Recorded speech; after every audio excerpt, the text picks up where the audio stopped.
everyone, Kimberly Berg, clinical exercise physiologist in the Rebel Fit Club, the training center for people with Parkinson's. Today I'm going to be talking to you about myofascial release and the importance of it, especially if you have Parkinson's. Now, if you like these videos, hit the subscribe button and give me a like so other people can find us. So, what do we do about tight muscles? Now, the literature shows that Parkinson's does not create pain. But if you ask anybody with Parkinson's, they'd say that's not true. Of course it's not true, because the effects of losing dopamine means that our bodies are going to be more rigid. Their biomechanical movements aren't going to be as smooth. And so with all of that, you're going to have cramping. You're going to have tremor, which causes tightness in the arms and legs.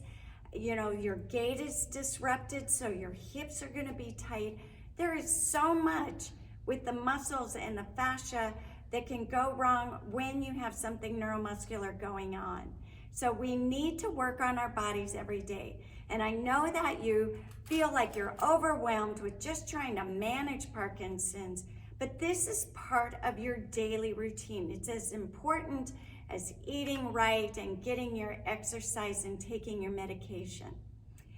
So I'm just going to show you some of my favorite tools that I use. I'm always working on my body. If you watch any competitive athlete or trainer, they work on their bodies constantly. If they're waiting in line somewhere, they're working on their bodies in between classes. It's just so intuitive to us, but not so much for people who aren't used to having to work on their bodies a lot. I'm going to show you just a few of my favorites. Now for my hand, because I don't like to use my thumbs a lot. You know, thumbs are great for getting in there, but a lot of people have arthritis. I get some tendonitis in my thumb from really working in there. And if you have tremor, your forearm is going to be affected. You may get some tennis elbow or golf elbow just from things being twisted and crampy. I find that a tennis ball is great. If you have bigger hands, maybe a softball would be better, but I like to just get in there. I put my hand on a table or on my leg, and I just get in there and I start doing, you find those tender spots, and you just start doing little circles. It takes about 90 seconds for a muscle to start releasing. So you can also just push in there and set a timer for 90 seconds. And if you are trying to think of what is fascia, fascia is the casing that goes around the muscle, and it can get sticky and knotted up or bound up. And so the muscles can't slide and glide like they're supposed to when we contract or extend our arms or limbs. And so you just want to get in there and get that to release. The arms are a real common place. Your traps, so up in here by your neck. Now this you're going to have to probably take your hands or have a loved one. Just go in there and grab those traps, because that will affect how you turn your neck. And you just grab onto that, what I call meat up in here. And maybe you turn your head a few times and you time it for 90 seconds, just getting that to release, and you'll find that you can turn your neck better because it's not all knotted up. You won't get headaches. Another favorite place of mine to work is up here in the pecs, because when that gets tight, it starts pulling the arm forward, which affects our posture. It affects how our scapula works and our rotation. So you're going to get under your clavicle. I know I'm going fast with this, but I don't want this to be a 2-hour video. So you're going to do that same, maybe bring your arm back and get those little circles going and get into the pecs, and you'll feel some tight spots in between the ribs. Even in between these ribs, we have, you know, all those intercostal muscles that help us breathe.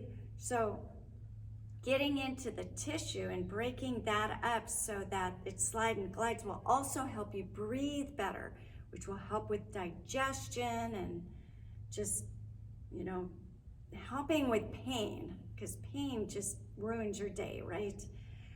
So I have other things. I have this little ball here. I don't know if you can see it, but it has little knobbies on it.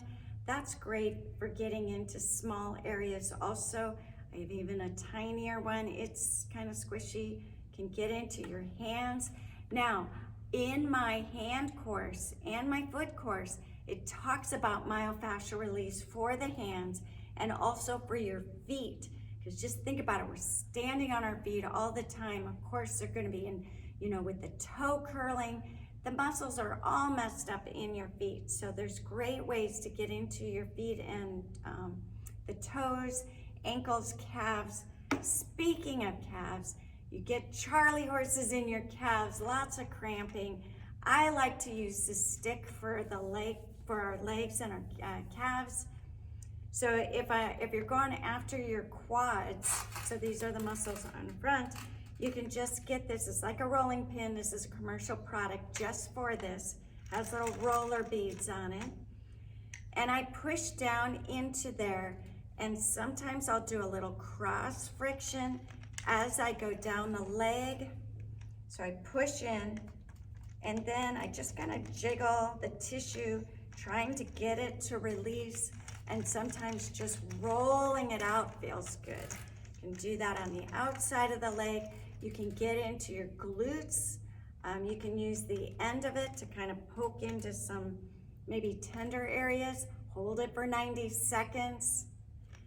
So that's a good one. You can work your calves with this, and you may have to have a second person kind of help you with this. If mobility is an issue or your hands aren't working so well, that's a good idea.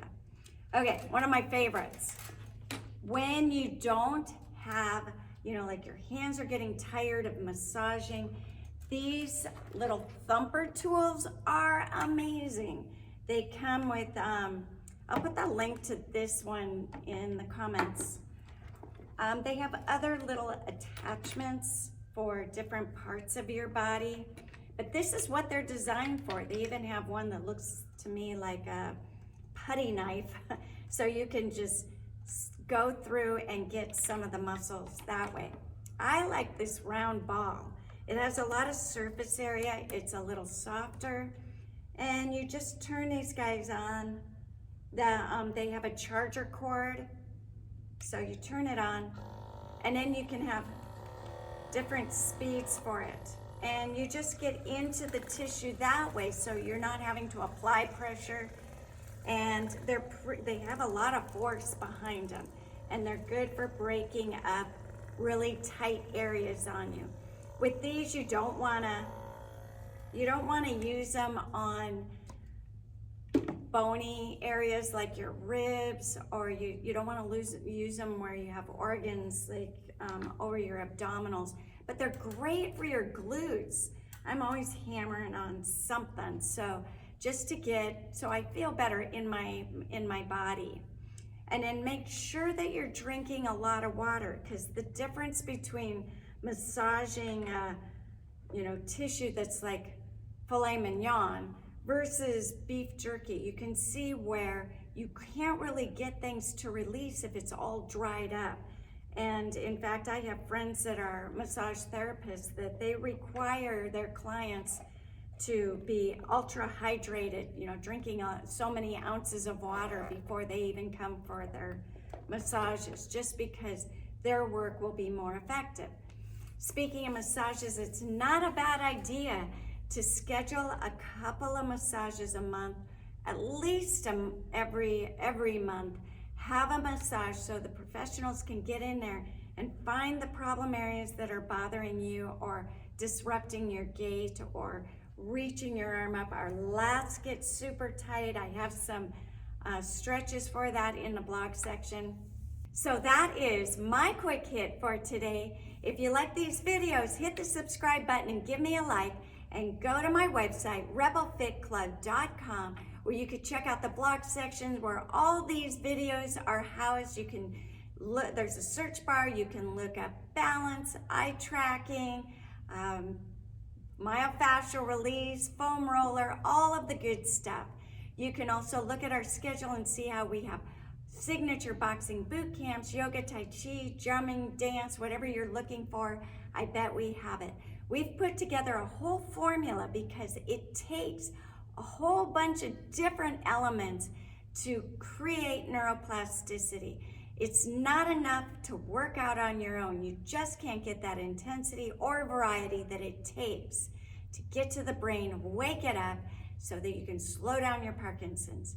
You can also contact me directly, Kimberly at rebelfitclub.com. I'm happy to get back to you and tell you how both our in-gym programs plus our virtual programs, which are live, they come to you daily, but we also have a recorded library with a variety of classes so we can reach you anywhere in the world or any time zone.